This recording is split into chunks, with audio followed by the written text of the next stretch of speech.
दोस्तों आज हम जिस मूवी को एक्सप्लेन करने वाले हैं जिसमें हमें दिखाया गया है कि कैसे एक लड़की को घर के नीचे वाले बेसमेंट में बंद कर दिया जाता है और वो भी एक दो दिन के लिए नहीं बल्कि कई सालों के लिए। और इस बेसमेंट में ही इस लड़की के बच्चे पैदा हो जाते हैं और ऐसा किसी और ने नहीं बल्कि इस लड़की के पिता ने किया होता है। और इसके साथ हर वो गलत काम किया इसके पिता ने जो नहीं करना चाहिए था। आखिर इसके पिता ने इसके साथ ऐसा क्यों किया और इस कहानी में क्या ट्विस्ट है वो तो आपको वीडियो देखकर ही पता चलेगा। तो कहानी की शुरुआत होती है और हमें सेरा नाम की एक लड़की को दिखाया जाता है जो कि दिखने में बहुत ही ज्यादा खूबसूरत होती है और आज वो एक पार्टी में जाने वाली है। पर सेरा के डैड सेरा को पार्टी में जाने की परमिशन नहीं दे रहे थे और सेरा के डैड का नाम होता है डॉन। सेरा इस बात से बहुत नाराज होती है पर सुबह सेरा की माँ ने बोल दिया था पार्टी में जाने के लिए। फिर सेरा अपनी माँ से बोल देती है कि मुझे नहीं पता, मुझे जाना है तो मतलब जाना है। सेरा के डैड डॉन उसके प्रति बहुत क्रूर होते हैं और वो सेरा को पूरे दिन डांटते रहते हैं। अब सेरा ठान लेती है कि वो पार्टी में जाकर रहेगी तो वो अपने एक फ्रेंड क्रिस्टोफर को कॉल लगा देती है। क्रिस्टोफर सेरा को लेने के लिए आ जाता है और फिर ये दोनों चुपके से निकल जाते हैं और फिर सेरा पूरी रात अपने दोस्तों के साथ पार्टी करती है। जब सेरा की मदर सेरा को देखने के लिए आती है तो फिर पता चलता है कि सेरा तो नहीं है और वो इस बात से बहुत गुस्सा हो जाती है कि सेरा बिना बताए घर से भाग गई। तो वो इस बारे में अपने पति डॉन को बताती है।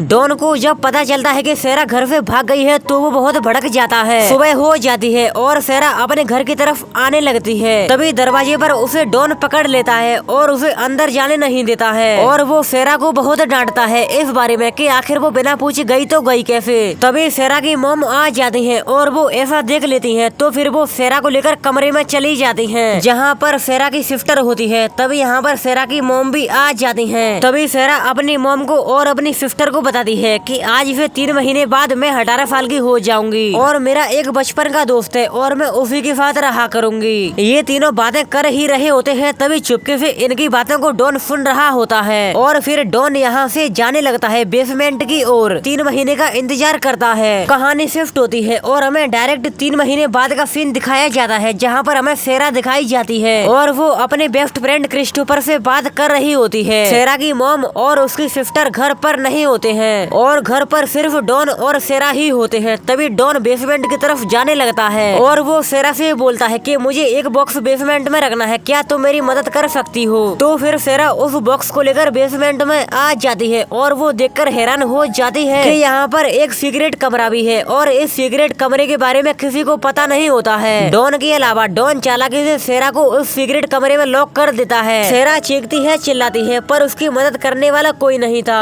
वो अपनी पिन से गेट को खोलने की बहुत कोशिश करती है पर कोई फायदा नहीं होता है। थोड़ी देर हो जाने के बाद सेरा के कमरे की ऑटोमेटिक लाइट चली जाती है और वेंटिलेशन भी बंद हो जाता है। सेरा जब उस बॉक्स में देखती है जो उसके डैड यहाँ पर लाए होते हैं, उस बॉक्स में सेरा के कपड़े होते हैं। अब सेरा को समझ में आ गया था आखिर उसे यहाँ पर क्यों रखा गया है। सेरा के डैड बाहर होते हैं और वो सेरा की चीखों को सुन रहे होते हैं पर वो सेरा पर बिल्कुल भी रहम न खाते हुए उसे यहीं पर छोड़ जाते हैं और वो यहाँ से चले जाते हैं। तभी हमें दिखाया जाता है कि सेरा को 1 दिन हो चुका है और उसके डैड ने उसे अभी भी बाहर नहीं निकाला है। जब सेरा के डैड अंदर आते हैं तो सेरा उन्हें धक्का देकर यहाँ से भागने की कोशिश करती है पर कोई भी फायदा नहीं होता है क्योंकि बाहर का लॉक लगा हुआ था। सेरा के डैड इस बात पर भड़क जाते हैं और वो सेरा पर गुस्सा करने लगते हैं और फिर वो सेरा से बोलते हैं कि तुमने अगर मेरी बात नहीं मानी तो तुम्हें यहीं पड़ना होगा। इसके बाद वो सेरा को बहुत मारते हैं जिसकी वजह से सेरा की हालत खराब हो जाती है और उसे वॉमिट्स होने लगते हैं। तभी हमें 1 हफ्ते बाद का सीन दिखाया जाता है जहाँ पर एक पुलिस ऑफिसर आता है क्योंकि सेरा की मॉम ने पुलिस में जाकर बता दिया कि हमारी बेटी लापता है और उन्होंने ऐसा इसलिए किया होता है क्योंकि सेरा की मॉम को सेरा की फिक्र हो रही थी। डॉन पुलिस ऑफिसर को बताता है कि हमारी बेटी लापता नहीं हुई है, वो तो दरअसल किसी लड़के के साथ भाग गई है। इधर दूसरी तरफ सेरा अकेली होती है और अपने डैड की हरकतों पर गुस्सा कर रही होती है। तभी सेरा का फ्रेंड क्रिस्टोफर उसे मिलने के लिए आता है पर तभी उसे बाहर डॉन रोक लेता है और उससे बोलता है कि सेरा घर पर नहीं है, वो तो दरअसल किसी के यहाँ गई है। आज सेरा का जन्मदिन होता है इसलिए डॉन सेरा के लिए एक केक भी लाया होता है और वो कैंडल को भी जलाता है और वो सेरा से कैंडल बुझाने के लिए बोलता है तो सेरा मान जाती है और कैंडल को बुझा देती है। जिसके बाद डॉन सेरा से बोलता है कि अगर तुमने मेरी बात ऐसे ही मानती रही तो तुम्हें मैं यहाँ से जल्द ही आजाद कर दूंगा। इसके साथ ही डॉन सेरा से बोलता है कि मैं तुम्हारी एक इच्छा पूरी कर सकता हूँ। तो सेरा डॉन से बोलती है कि मुझे सिर्फ यहाँ से बाहर निकलना है और कुछ नहीं। तो फिर डॉन सेरा से बोलता है कि मैं तुम्हें यहाँ से बाहर तो नहीं निकाल सकता, अगर तुम्हें और कुछ मांगना है तो तुम मांग लो, वरना मैं यहाँ से जा रहा हूँ। इसके बाद सेरा एक घड़ी और एक टीवी लाने का दावा करती है। तो फिर डॉन उसके लिए ले आता है और अब सेरा को यहाँ पर रहते हुए 1 महीने से ज्यादा हो गया है। तभी सेरा को एक आइडिया आता है और वो डॉन को मारने के लिए एक हथियार बनाती है। डॉन जैसे ही इस कमरे में अंदर आने वाला होता है तो सेरा उस हथियार को पीछे छुपा लेती है और डॉन के आने का इंतजार करती है। पर डॉन चालाक होता है, वो समझ जाता है जरूर यहाँ पर कोई ना कोई तो गड़बड़ है और वो मौका देखते हुए सेरा के हथियार को छुड़ा लेता है और उसे बहुत मारता है। इसके साथ ही हमें दिखाया जाता है कि यहाँ पर सेरा को 1 साल से ज्यादा हो चुका है। इसके साथ ही डॉन यहाँ पर हफ्ते हफ्ते में आता है और उसे बहुत मारता है और उसके साथ गलत काम भी करता है। तभी कहानी में ट्विस्ट आता है और एक दिन सेरा प्रेग्नेंट हो जाती है और उसे एक प्यारा सा बेबी होता है। तभी डॉन एक दिन यहाँ पर आता है और वो इस बेबी को देख लेता है, पर वो ज्यादा कुछ नहीं बोलता है। अब पूरी 4 साल हो चुकी है और सेरा की मॉम अभी भी सेरा को नहीं बुला पाई है। सेरा के डैड इतने क्रूर होते हैं कि अभी तक उन्होंने पता ही नहीं चलने दिया है कि सेरा अपने घर में है। इसके साथ ही सेरा को अब एक और बेबी होने वाला है और अब सेरा की बेटी भी बहुत बड़ी हो गई है और इसके साथ ही सेरा अपनी बेटी के साथ खुशी खुशी रहा करती है और सेरा अपने दूसरे बेबी को भी जन्म दे देती है। इसके साथ ही सेरा की बेटी की हालत बहुत ही ज्यादा खराब हो जाती है। तो फिर डॉन उसके लिए बाजार से दवाइयाँ लाता है। एक दिन घर पर क्रिस्टोफर आता है और वो सेरा के बारे में पूछता है। तो फिर उसे सेरा की बड़ी बहन दिखाई देती है और वो सेरा की सारी सच्चाई क्रिस्टोफर को बता देती है। क्रिस्टोफर इसकी बातें सुनने के बाद बहुत नाराज हो जाता है क्योंकि उसे लगता है कि सेरा ऐसा कभी नहीं कर सकती। तभी सेरा के घर में लड़ाइयाँ होने लगती हैं क्योंकि सेरा की मदर को ये लगता है कि सेरा जरूर डॉन की वजह से ही भागी है, क्योंकि डॉन ही पूरे दिन सेरा पर गुस्सा करता था और उसे खरी खोटी सुनाता था। डॉन जब यहाँ से जाता है तो उसकी जेब में से बेसमेंट की चाबी गिर जाती है जो कि सेरा की सिस्टर को दिखाई देती है और फिर सेरा की सिस्टर चुपके से उन चाबियों को उठा लेती है और बेसमेंट की तरफ आने लगती है। तभी यहाँ पर डॉन आ जाता है और वो सेरा की सिस्टर को देख लेता है और वो यहाँ से जाने के लिए बोलता है। सेरा की सिस्टर इस बात से अचंभित हो जाती है क्योंकि उसे पता ही नहीं था हमारे घर के नीचे एक बेसमेंट भी है। तभी सेरा को एक और बेबी पैदा होता है जो कि एक लड़का होता है और सेरा अपने डैड डॉन से बोलती है कि मैं अब इस बेबी को नहीं पाल सकती, तो तुम एक काम करो, इस बेबी को ऊपर ले जाओ। तभी डॉन को एक आइडिया आता है और वो इस बेबी को ऊपर ले जाता है और अपने घर के बाहर छुपके से रख देता है। सेरा की मॉम जब बाहर आती है तो वो इस बेबी को देख लेती है और उन्हें एक चिट भी दिखाई देती है जिस पर लिखा होता है कि मैं सेरा हूँ और तुम इस बेबी को अपने पास ही रख लो। मेरी फाइनेंशियल कंडीशन इतनी अच्छी नहीं है कि मैं इस बेबी को पाल सकूं। सेरा की मॉम इसे पढ़ने के बाद बहुत रोती हैं और वो इस बेबी को लेकर अंदर चली जाती हैं। तभी डॉन को वहीं से एक और चिट दिखाई देती है जिस पर लिखा होता है कि मैं बेसमेंट में कैद हूँ और मुझे अपने ही डैड ने कैद किया है। तो फिर डॉन भी भड़क जाता है और वो सेरा को मारने के लिए दोबारा से बेसमेंट में आ जाता है। अब कई साल बीत चुके हैं और सेरा की बेटी और उसका बेटा अब बहुत बड़े हो गए हैं। इसके साथ ही डॉन सेरा की बेटी को गंदी नजरों से देख रहा होता है जो कि सेरा को पता चल जाता है। एक दिन सेरा देखती है कि उसके बेसमेंट में ऊपर से पानी आ रहा है। तो फिर उसे एक आइडिया आता है और वो इसी जगह पर चम्मच से थोड़ी बहुत खरोंचती है। तभी वहाँ पर एक होल हो जाता है जिसमें सेरा टॉर्च को लगाती है। बाहर खड़ा एक आदमी ऐसा देख लेता है और वो तुरंत सेरा के डैड को इसके बारे में बताता है। उसकी बातें सुनने के बाद सेरा के डैड तुरंत बेसमेंट में आते हैं और सेरा को जोर जोर से पीटने लगते हैं और सेरा को पीटते हुए सेरा के पेट में जो चौथा बेबी होता है उसकी भी डेथ हो जाती है और सेरा के डैड चुपके से उसे बाहर लाते हैं और उसे दफन कर देते हैं। जब सेरा का बेटा बोलता है कि मुझे भी बाहर जाना है और मुझे भी खेलना है, तो फिर डॉन उसकी बातों पर भड़क जाता है और वो सेरा को खरी खोटी सुनाने लगता है। तभी हम देखते हैं कि सेरा डॉन से माफी मांगती है उसी बात के लिए जो सेरा के बेटे ने डॉन से बोली होती है बाहर जाने वाली। तो फिर सेरा का बेटा सेरा से बोलता है कि तुमने डॉन से माफी क्यों मांगी। तो फिर सेरा उनको बताती है कि मुझे सिर्फ तुम्हारी हिफाजत करनी है और मुझे कुछ भी नहीं चाहिए। और इसके साथ ही सेरा अपनी सारी रियलिटी अपने बेटे को और अपनी लड़की को बता देती है कि मैं किस तरह क्रिस्टोफर से मिली थी और मुझे उसकी अभी भी बहुत याद आती है। और वो ये भी बताती है कि सेरा के डैड ने उसके साथ कौन कौन से गलत काम किए थे। तभी सेरा की बातें सुनने के बाद उसका लड़का और उसकी लड़की जोर जोर से रोने लगते हैं और यहीं पर सेरा की बेटी को अस्थमा का अटैक भी आता है जिससे वो जमीन पर गिर जाती है। तभी सेरा डॉन को बुलाती है और उसे अपनी बेटी को हॉस्पिटल ले जाने के लिए बोलती है। अब डॉन की फाइनेंशियल कंडीशन बहुत ही ज्यादा खराब हो जाती है और उसे नौकरी से भी निकाल दिया जाता है और इसके साथ ही डॉन की अपनी बीवी से बिल्कुल भी नहीं बनती है और उसे बैंक से एक मेल भी आता है जिसमें लिखा होता है कि तुम्हें अपने घर को जल्दी से जल्दी खाली करना होगा लोन के पैसों को चुकाने के लिए। अब यहाँ पर डॉन को कुछ भी समझ समझ में नहीं आता है तो वो सेरा और उसके बेटों को खत्म करने के लिए जाता है और उसका ये वाला प्लान भी नाकाम हो जाता है। और इधर दूसरी तरफ सेरा की बेटी की हालत बहुत ज्यादा खराब होती है। तो फिर डॉन सेरा की बेटी को लेकर बाहर आ जाता है बेसमेंट में से और उसे हॉस्पिटल ले जाने लगता है। हॉस्पिटल में आते ही सेरा की बेटी का इलाज शुरू हो जाता है। सेरा अब पूरे 20 साल बाद बाहर आ जाने के बाद उस बेसमेंट में दोबारा से जाना नहीं चाहती थी। तभी सेरा चुपके से भागकर एक डॉक्टर महिला के पास आती है और उसे डॉन की सारी सच्चाई बताती है। तभी वहाँ पर एक पुलिस ऑफिसर आ जाता है और वो डॉन को पकड़ लेता है। इसके साथ ही डॉन अपनी सारी सच्चाई रिवील कर देता है कि मैंने सेरा के साथ क्या किया था और उसे पुलिस पकड़ ले जाती है। तभी हमें दूसरी तरफ सेरा और उसकी फैमिली को दिखाया जाता है जो कि बहुत खुश होते हैं और उनके बच्चे भी खेल रहे थे। तभी यहाँ पर क्रिस्टोफर आ जाता है और फिर सेरा क्रिस्टोफर के साथ एक लॉन्ग राइड पर निकल जाती है।